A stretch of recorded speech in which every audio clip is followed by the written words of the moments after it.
ಮಾಜಿ ಸಿಎಂ ಯಡಿಯೂರಪ್ಪ ಎಲ್ಲಿ ಹೋದ್ರು ಅನ್ನೋ ಪ್ರಶ್ನೆ ಈಗ ಸದ್ಯ ಕಳೆದ ರಾತ್ರಿಯಿಂದ ಉದ್ಭವಿಸಿದೆ. ಯಡಿಯೂರಪ್ಪ ರಾಜಸ್ಥಾನಕ್ಕೆ ಹೋದ್ರಾ ಅಥವಾ ಮಧ್ಯಪ್ರದೇಶಕ್ಕೆ ಹೋದ್ರಾ ಅನ್ನೋ ಪ್ರಶ್ನೆ ನಿನ್ನೆ ರಾತ್ರಿಯಿಂದ ಯಡಿಯೂರಪ್ಪ ನಾಪತ್ತೆಯಾಗಿದ್ದಾರೆ. ದೆಹಲಿಯಿಂದ ಬೆಂಗಳೂರಿಗೆ ಬಂದ ನಂತರದಲ್ಲಿ ಎಲ್ಲಿ ಹೋದ್ರು ಅನ್ನುವಂತಹ ಪ್ರಶ್ನೆಗಳಿಗೆ ಸದ್ಯಕ್ಕಂತೂ ಯಾರಿಂದಲೂ ಉತ್ತರ ಸಿಗ್ತಾ ಇಲ್ಲ. ಈಗಾಗಲೇ ದೆಹಲಿಯಲ್ಲೂ ಕೂಡ ಬಿಎಸ್ವೈಗಾಗಿ ಹುಡುಕಾಟವನ್ನ ಪೊಲೀಸರು ನಡೆಸಿದ್ದಾರೆ. ಇಲ್ಲಿ ಬೆಂಗಳೂರಿನಲ್ಲೂ ಇಲ್ಲ ಅಂತ ತಿಳಿದು ಬರ್ತಾ ಇದ್ದು, ಹಾಗಾದ್ರೆ ಮಧ್ಯಪ್ರದೇಶ ಅಥವಾ ರಾಜಸ್ಥಾನಕ್ಕೆ ಹೋಗಿರಬಹುದು ಅನ್ನೋ ಅಂದಾಜು. ಮತ್ತಷ್ಟು ಮಾಹಿತಿ ಪಡೆಯೋಣ ನಮ್ಮ ಪ್ರತಿನಿಧಿ ಮಸೂದ್ರಿಂದ. ಮಸೂದ್, ಎಲ್ಲಿಯೂ ಇಲ್ಲ ಅಂತ ಅಂದ ಮೇಲೆ ಮಧ್ಯಪ್ರದೇಶ ಅಥವಾ ರಾಜಸ್ಥಾನಕ್ಕೆ ಹೋಗಿರಬಹುದು ಅನ್ನೋ ಪ್ರಶ್ನೆ ಯಾಕೆ ಉದ್ಭವಿಸ್ತಾ ಇದೆ? ಅಲ್ಲಿ ಹೋಗೋದ್ರಿಂದ ಸೇಫ್ ಆಗಬಹುದು ಅಂತನಾ? ದಿವ್ಯಾ, ಯಡಿಯೂರಪ್ಪ ವಿರುದ್ಧ ದಾಖಲಾಗಿರುವಂತಹ ಪೋಕ್ಸೋ ಪ್ರಕರಣಕ್ಕೆ 3 ತಿಂಗಳ ನಂತರ ಏಕಾಏಕಿ ವೇಗಗತಿ ಸಿಕ್ಕಿರುವಂಥದ್ದು. ಈಗ ಆ ಕೋರ್ಟು ಅವರ ವಿರುದ್ಧ ಬಂಧನ ಮಾಡೋದಕ್ಕೆ ಪರ್ಮಿಷನ್ ಕೂಡ ಸಿಐಡಿ ಅಧಿಕಾರಿಗಳಿಗೆ ಕೊಟ್ಟಿರುವಂಥದ್ದು. ಈಗ ಸಿಐಡಿ ಅಧಿಕಾರಿಗಳು ಬಂಧನ ವಾರೆಂಟ್ ಜಾರಿ ಮಾಡಿ ಅವ್ರನ್ನ ಬಂಧನ ಮಾಡುವಂತಹ ನಿಟ್ಟಿನಲ್ಲಿ ಸಿದ್ಧತೆಯನ್ನು ಮಾಡ್ಕೊಳ್ತಾ ಇದೆ.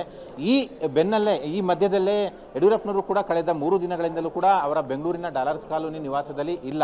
ಅವರ ಆಪ್ತರ ಪ್ರಕಾರ ಅವರು ದೆಹಲಿಗೆ ಹೋಗಿದ್ದಾರೆ ಅನ್ನುವಂಥ ಮಾಹಿತಿಗಳು ಸಿಗ್ತಾ ಇದ್ದಾವೆ. ಆದರೆ ದೆಹಲಿನಲ್ಲೂ ಕೂಡ ಇಲ್ಲ ಅನ್ನುವಂಥ ಮಾಹಿತಿಗಳು ಕೂಡ ಈಗ ಮಧ್ಯಾಹ್ನ ಈಚೆಗೆ ಸಿಗ್ತಾ ಇರುವಂಥದ್ದು. ದೆಹಲಿನಲ್ಲಿ ಇಲ್ಲ, ಬೆಂಗಳೂರಿನಲ್ಲಿ ಮೊದಲೇ ಇಲ್ಲ. ಮೊನ್ನೆ ರಾತ್ರಿ ಹೋಗಿದ್ದಂಥವ್ರು ಈ ಮೊದಲೇ ದೆಹಲಿಗೆ ಹೋಗಿ ಬಂದಿದ್ರು ಪ್ರಧಾನಿಯವರ ಪದಗ್ರಹಣಕ್ಕೆ. ಮತ್ತೆ ಮೊನ್ನೆ ರಾತ್ರಿ ದಿಢೀರನೆ ದೆಹಲಿಗೆ ಹೋಗಿದ್ದಾರೆ ಅಂತ ಮಾಹಿತಿಗಳು ಕೂಡ ಸಿಗ್ತಾ ಇದ್ದಾವೆ. ಜನರಲ್ ಆಗಿ ದೆಹಲಿಗೆ ಹೋದ್ರೆ ಸಂಸದ ರಾಘವೇಂದ್ರ ಅವರ ದೆಹಲಿ ನಿವಾಸದಲ್ಲಿ ಅವರು ಉಳ್ಕೊಳ್ತಾ ಇದ್ರು, ಅಲ್ಲೂ ಕೂಡ ಇಲ್ಲ ಅನ್ನುವಂಥ ಮಾಹಿತಿಗಳು ಬರ್ತಾ ಇರುವಂಥದ್ದು.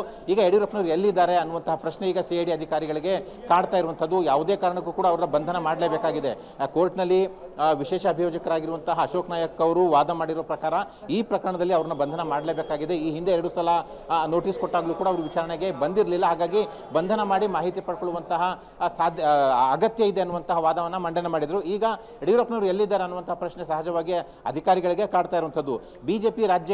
ಬಿಜೆಪಿ ಸರ್ಕಾರ ಇರುವಂತಹ ರಾಜ್ಯಗಳು ಮಧ್ಯಪ್ರದೇಶ, ರಾಜಸ್ಥಾನ ಇಂಥ ಕಡೆ ಇದಾರಾ ಅನ್ನುವಂತಹ ನಿಟ್ಟಿನಲ್ಲೂ ಕೂಡ ಸಿಐಡಿ ಅಧಿಕಾರಿಗಳು ಈಗ ಶೋಧನೆಯನ್ನ ಮುಂದುವರಿಸ್ತಾ ಇರುವಂಥದ್ದು.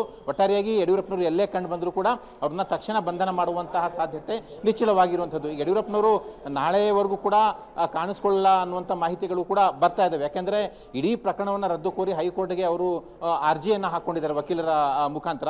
ಹಾಗಾಗಿ ನಾಳೆ ಅದರ ಅರ್ಜಿ ವಿಚಾರಣೆ ಹೈಕೋರ್ಟ್ನಲ್ಲಿ ಬರುತ್ತೆ ಅಂತ ಕೂಡ ಹೇಳಲಾಗ್ತಿದೆ. ಹೈಕೋರ್ಟ್ನಲ್ಲಿ ಏನು ಬರುತ್ತೆ, ಏನು ಬರೋದಿಲ್ಲ, ಏನೆಲ್ಲ ಆಗ್ಬಹುದು ಅನ್ನುವಂಥ ನಿರೀಕ್ಷೆ, ಸಾಧ್ಯತೆ ಮೇಲೆ ಯಡಿಯೂರಪ್ಪನವರು ಮತ್ತೆ ಸಿಗ್ತಾರ, ಅಧಿಕಾರಿಗಳಿಗೆ ಕಾಣಿಸ್ಕೊಳ್ತಾರೆ ಅನ್ನುವಂಥದ್ದು ಕೂಡ ಡಿಪೆಂಡ್ ಆಗಿರುವಂಥದ್ದು. ನಾಳೆ ಹೈಕೋರ್ಟ್ನ ಆದೇಶದ ನಂತರ ಯಡಿಯೂರಪ್ಪನವರು ಬರಬಹುದು ಅನ್ನುವಂತಹ ಮಾತುಗಳು ಕೂಡ ಕೇಳಿ ಬರ್ತಾ ಇದ್ದಾವೆ. ಹಾಗಾಗಿ ನಾಳೆವರೆಗೂ ಕೂಡ ಯಡಿಯೂರಪ್ಪನವರು ಕೂಡ ಕಾದು ನೋಡುವ ಒಂದು ರೀತಿಯಲ್ಲಿ ಆ ಒಂದು ಪ್ರಮೇಯಕ್ಕೆ ಹೋಗಿದ್ದಾರೆ ಅಂತಂದು ಕೂಡ ಹೇಳಲಾಗ್ತಿದೆ.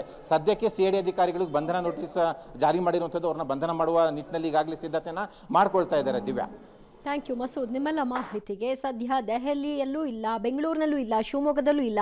ಹಾಗಾದರೆ ರಾಜಸ್ಥಾನ ಅಥವಾ ಮಧ್ಯಪ್ರದೇಶಕ್ಕೆ ಹೋಗಿರಬಹುದು ಅನ್ನುವಂತಹ ಎಕ್ಸ್ಪೆಕ್ಟೇಷನ್ನ ಹಿನ್ನೆಲೆಯಲ್ಲಿ ಸಿಐಡಿ ಅಧಿಕಾರಿಗಳು ಅಲ್ಲಿಯೂ ಕೂಡ ಶೋಧವನ್ನು ಮುಂದುವರಿಸಿದ್ದಾರೆ.